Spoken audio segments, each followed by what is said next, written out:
அயோத்தியில் மண்ணை கவ்விய பாஜக, ஆடிப்போன நரேந்திர மோடி, அகிலேஷ் யாதவ் போட்ட பக்கா ஸ்கெட்ச், வெளிவந்த தேர்தல் முடிவுகளால் அதிர்ச்சியில் நரேந்திர மோடி. வாங்க அது என்ன தகவல்னு தொடர்ச்சியாக இந்த வீடியோவில் பார்க்கலாம். பாஜகவுக்கு கடந்த 2019 பெரிதும் கை கொடுத்த மாநிலம் ஊபி. கிட்டத்தட்ட 60 எம்பிக்களுக்கு மேல் பாஜக வென்றது. என்டிஏ கூட்டணிக்கு 64 எம்பிக்கள் கிடைத்தனர். இந்த அளவுக்கு மிகப்பெரிய வெற்றியை பாஜக வேறு எந்த மாநிலத்திலும் பெறவில்லை. ஆனால் இந்த முறை குறைந்தது 40 தொகுதிகளில் இந்தியா கூட்டணி வெற்றி பெறும் என்று கருத்து கணிப்புகள் வெளியாகி வருகிறது. அதில் இப்பொழுது புதியதாக ஒரு அதிர்ச்சியும் கிடைத்துள்ளது. அதாவது ராமர் கோயில் அமைந்துள்ள அயோத்தியிலேயே பாஜக தோல்வியை தழுவும் என்று சர்வே ஒன்று முடிவாகி உள்ளது. சைதராபாத் தொகுதிக்குள் தான் அயோத்தி ராமர் கோயில் உள்ளது. இன்று அங்கு மிகப்பெரிய பிரம்மாண்டமாக கோயில் கட்டப்பட்டு வருகிறது. ஆனால் ஒரு காலத்தில் அங்கே ராமர் கோயில் எல்லாம் இல்லை. ஒரு கூடாரத்தில் வைத்துதான் ராமரை மக்கள் வழிபட்டு வந்தனர். அதைத்தான் மோடி இப்போது மீண்டும் சுட்டிக்காட்டி பேசியிருந்தார்.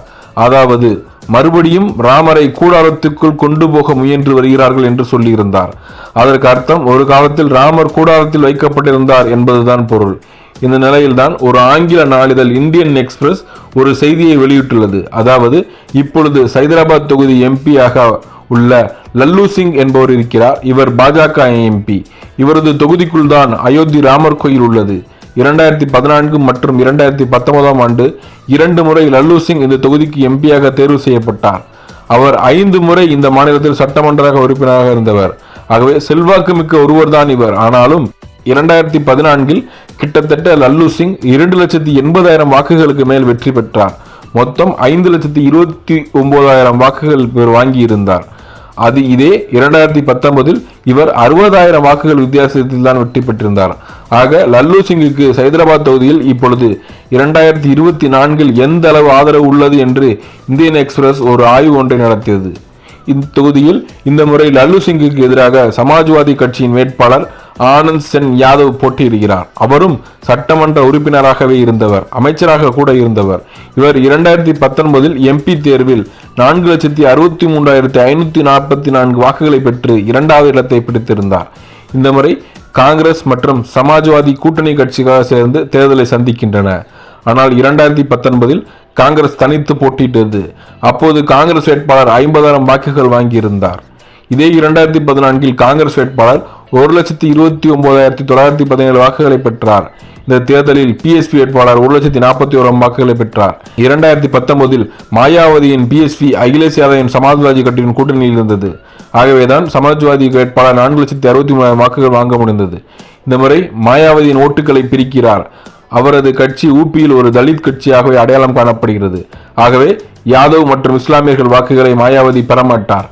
அவை அனைத்தும் அகிலேஷ் பக்கம்தான் விழும் என்று சொல்லப்படுகிறது. இந்த முறை சமாஜ்வாதி கட்சி வேட்பாளர் ஆனந்த் சென் யாதவுக்கு காங்கிரஸ் ஓட்டுகள் எல்லாம் போகும். அப்படி பார்த்தால் பாஜக வேட்பாளர் கடந்த 2019 வாங்கிய வாக்குகளை விட கிட்டத்தட்ட அவர் நெருங்கி விடுவார். அடுத்து மாயாவதியின் பகுஜன் சமாஜ் கட்சி சைதராபாத்தில் சச்சிதானந்த சண்டே என்ற ஒரு பிராமணரை நியமித்துள்ளது. இந்த தொகுதியில் பிராமின் வாக்குகள் குறைவுதான். அங்குள்ள பிராமணர்கள் 100% பாஜகவை தான் ஓட்டு போடுவார்கள். ஆனால் இந்த முறை இந்த வாக்குகள் சிதறும். கூடவே கம்யூனிஸ்ட் கட்சி ஒரு வேட்பாளர் நிறுத்தியுள்ளது. அவரும் பிராமின் ஓட்டுகளை பிரிப்பார்.